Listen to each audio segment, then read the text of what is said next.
Bom, e sobre essa disputa entre Donald Trump e Jeremy Powell, que eu falo agora, com Márcio Sete Fortes, ele que é economista e também professor de Relações Internacionais do IBMEC, já aqui comigo. Meu querido, muito bom dia. Obrigado por ter aceito o nosso convite. Bem-vindo aqui à nossa programação. Bom dia a todos.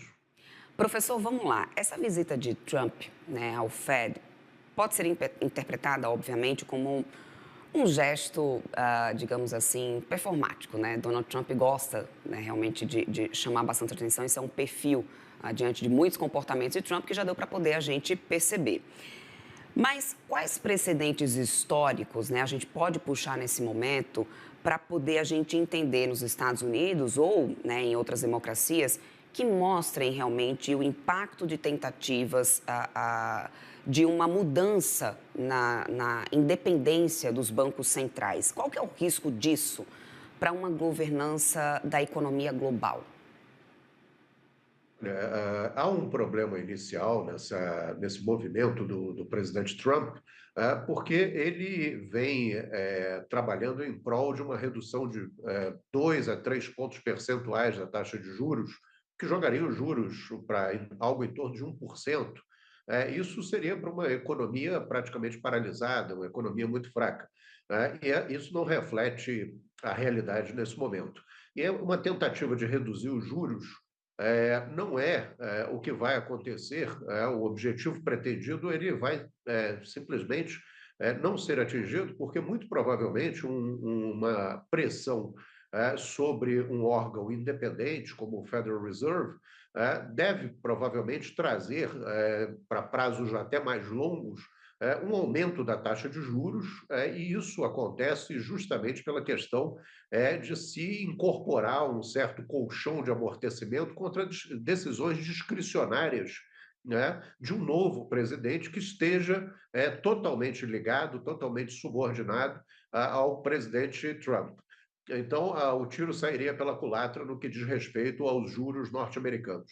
Muito provavelmente também a taxa, as bolsas seriam pressionadas, essa pressão sobre as bolsas, tornando o crédito até um pouco, a situação um pouco mais restrita nos Estados Unidos e levaria a uma desvalorização do dólar. Então, existe aí, certamente, uma questão que contraproducente no sentido daquilo que é esperado pelo presidente Trump. Agora, professor, mesmo, a gente já teve em diversos momentos, nessas críticas do Donald Trump, ameaças a Jeremy Powell, ao cargo dele, ele pedindo para que Powell peça demissão, depois ele volta atrás, diz que não é bem assim, que somente em situações de corrupção poderia, então, Jeremy Powell ser retirado do cargo dele. Só que nesse momento que ele fala sobre questão de corrupção, ele começa também a utilizar essa questão dessa reforma do Federal Reserve como algo, né, nessa carta na manga dessas críticas dele. Então, essas críticas, não só à política de juros, mas também ao uso de recursos públicos na reforma do prédio do Federal Reserve, isso pode, de alguma maneira, afetar essa questão da integridade nesse momento, né, da autoridade monetária e também do próprio Jeremy Powell para que isso vire um argumento de saída antecipada? Você enxerga essa possibilidade ou você acha que isso, né, fica dentro daquele campo realmente da falácia, das críticas, né, sempre deliberadas ali de Donald Trump?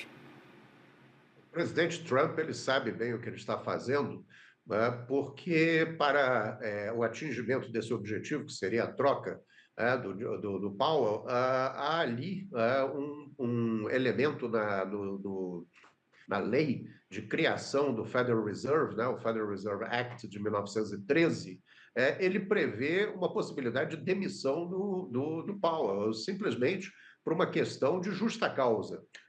Apesar do que não há ali uma definição do que seria exatamente justa causa. E talvez o presidente norte-americano esteja procurando, nessa crítica à má gestão de recursos públicos, o elemento necessário para ele afirmar que há uma justa causa pelo uso indevido, ou pelo uso que causa ali um aumento desnecessário, segundo ele, do valor da obra de reforma do prédio, ou seja, seria a má gestão de recursos públicos que poderia ser chamada de justa causa, justamente para conseguir a demissão do presidente do Fred.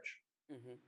E agora falando um pouco mais sobre essa questão do enfraquecimento, né, do papel sistêmico do dólar, como o senhor já mencionou um pouco aqui logo no início do nosso papo, em termos, né, de teoria, né, das relações internacionais, a tentativa de pressionar publicamente o Federal Reserve, é claro, pode ser vista aí como parte, né, dessa agenda de Donald Trump, dessa agenda política e econômica dele. E eu queria entender do teu ponto de vista até que ponto isso, para além do enfraquecimento do dólar, também afeta os padrões multilaterais. Olha, existe um risco nessa história, que é a substituição de um presidente em pleno exercício, né? O presidente do Federal Reserve em pleno exercício. Essa substituição, isso é algo que tem efeitos secundários pelo mundo afora, porque há ali toda uma questão de centrada na figura do próprio presidente, há uma questão centrada no equilíbrio das decisões, há uma questão centrada na independência do Federal Reserve, e isso traz um ambiente um pouco ou um tanto quanto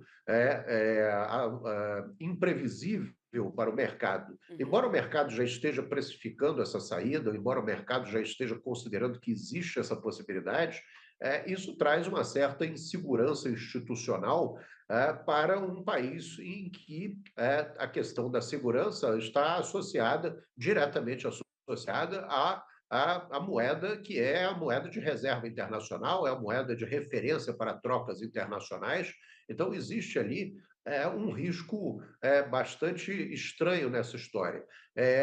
Por outro lado, também nós temos que voltar ali para abril, maio, quando o mercado estava percebendo algo no sentido de que as declarações do presidente dos Estados Unidos estavam derrubando a Bolsa, chegou a cair até fortemente em determinado período, e essa derrubada, o mercado alegava que isso seria algo feito de maneira intencional para que o dinheiro migrasse para os treasuries, e essa migração para os treasuries provocasse em contrapartida, uma necessidade de redução das taxas de juros para que houvesse uma rolagem de dívida a juros mais baixos.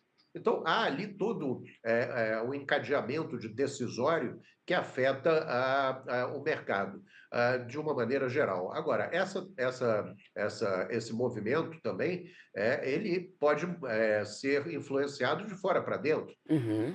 O recente acordo comercial dos Estados Unidos com o Japão, ele pode muito bem, de certa forma, mascarar uma tentativa dos Estados Unidos em se aproximar de um parceiro tradicional, permitindo que ele negociasse tarifas comerciais mais satisfatórias, até porque o Japão, com um possível aumento de taxa de juros naquele país, poderia provocar uma operação de carry trade com o retorno de dinheiro àquele país, reduzindo o volume de recursos investidos, japoneses investidos nos Estados Unidos, afetando duramente a economia norte-americana. Uhum. Então, há todo um encadeamento global das ações, nada é por um acaso. Uhum. Agora, pensando em Brasil, para tentar localizar o Brasil no meio de toda essa história, professor, essa crise institucional, né, essa crise institucionalizada, como o senhor mencionou, claro, como o senhor mesmo disse, afeta, né, globalmente todo mundo, mas de que maneira especialmente pode afetar emergentes e principalmente o Brasil? Bom, existe ali toda uma questão associada à desvalorização do dólar, à Sim. desvalorização da moeda americana. Quando a gente está falando de juros, em última instância ali, existe uma preocupação em relação à desvalorização do dólar. Quando nós olhamos commodities, as commodities são cotadas em dólar, nós temos que lembrar disso. Então, essa desvalorização do dólar levaria uma demanda maior por commodities para um país exportador de commodities, principalmente commodities agrícolas, como nós somos. isso seria bastante positivo, tá, no sentido de que haveria um aumento da demanda por essas commodities num segundo momento. Agora, nós temos que lembrar que esse aumento de demanda aqui é uma coisa teórica que nós estamos falando em relação a preço, em função da desvalorização inicial do dólar.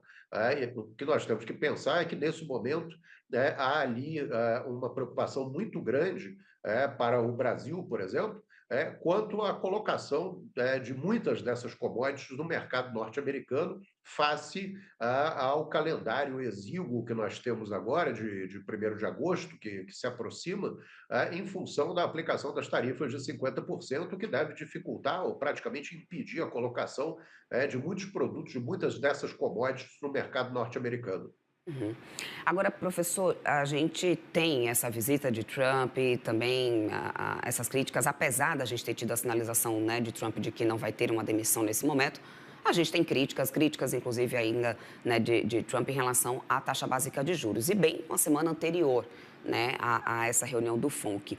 De que maneira o senhor acredita que isso pode aumentar o ruído na comunicação da política monetária americana e provocar, de repente, uma reprecificação dos ativos globais? Olha, o problema é que o presidente Trump ele segue numa direção, como ele vinha fazendo, nesse caso, com duras críticas ao presidente do Fed, e depois, ontem, depois da visita, ele volta atrás, ele diz que não é bem isso, não é o que ele gostaria, muito provavelmente pelos efeitos negativos que podem haver em função dessa substituição de um presidente de uma instituição independente em pleno exercício do cargo. E isso tem um efeito de propagação nos mercados globais a partir do momento em que você afeta a perspectiva de taxas de juros mais longas, que certamente precificarão um colchão de amortecimento em relação a decisões discricionárias de um novo presidente que esteja ligado diretamente ao presidente norte-americano. Professor, só para poder finalizar aqui esse nosso papo, de que maneira o senhor acredita, e se acredita, né, se o senhor vê essa possibilidade de Donald Trump estar utilizando o Federal Reserve, Jerome Powell especificamente, como um bode expiatório para justificar eventuais impactos à economia americana, de todas essas decisões ou de todo esse rebuliço, né, se assim acho que é o termo que a gente pode, né, utilizar nesse momento, que Donald Trump tem feito na economia, tem causado na economia, tanto americana como global? Quando nós olhamos os dados do índice de preço ao consumidor do mês de junho, né, nós estamos em julho, em relação a junho, subiu 2,7% em relação ao ano passado, ao mesmo período do ano passado. Há ali um pequeno já indicativo de que a inflação pode estar esticando dentro dos Estados Unidos, começando a mostrar resultados negativos oriundos do repasse do sobrepreço que vem com as tarifas mais elevadas de importação, contaminando os preços dentro do mercado norte-americano. Os importadores e produtores que usam insumos importados, eles começam a pensar se é hora de repassar preços ou se é hora de deprimir as suas próprias margens para não atingir o consumidor final de uma maneira negativa. Mas, na maioria das vezes, o que se vê é o repasse de preços afetando esse índice de inflação, que, como eu disse, já começa a dar mostras de aumento. E é exatamente aí que entra a ação do Federal Reserve, porque o Federal Reserve, na sua espera para fazer uma redução gradual de juros, ele vem atuando com bastante atenção a esse cenário, atuando de maneira bastante calma, bastante atenciosa, no sentido de aguardar se deve fazer um afrouxo na política monetária ou se deve aguardar um pouco mais. E agora nós já temos alguns elementos de inflação dentro do mercado norte-americano que leva a crer que não haverá espaço, pelo menos no curto prazo, para o Fed fazer uma esperada, segundo o presidente norte-americano, uma esperada redução de taxa de juros, porque essa redução de taxa de juros ela se confronta com um aumento de preços, o que levaria ao contrário, ao aumento de taxas de juros, Uhum. mas a expectativa do mercado é de uma acomodação, pelo menos até o final do ano. Perfeito, professor. Quero muito agradecer o seu tempo aqui conosco. Conversamos com Márcio Sete Fortes, economista e professor de Relações Internacionais do IBMEC. Sempre bem-vindo por aqui, professor. Uma ótima sexta-feira para o senhor e até uma próxima. Obrigado, até a próxima. Até mais.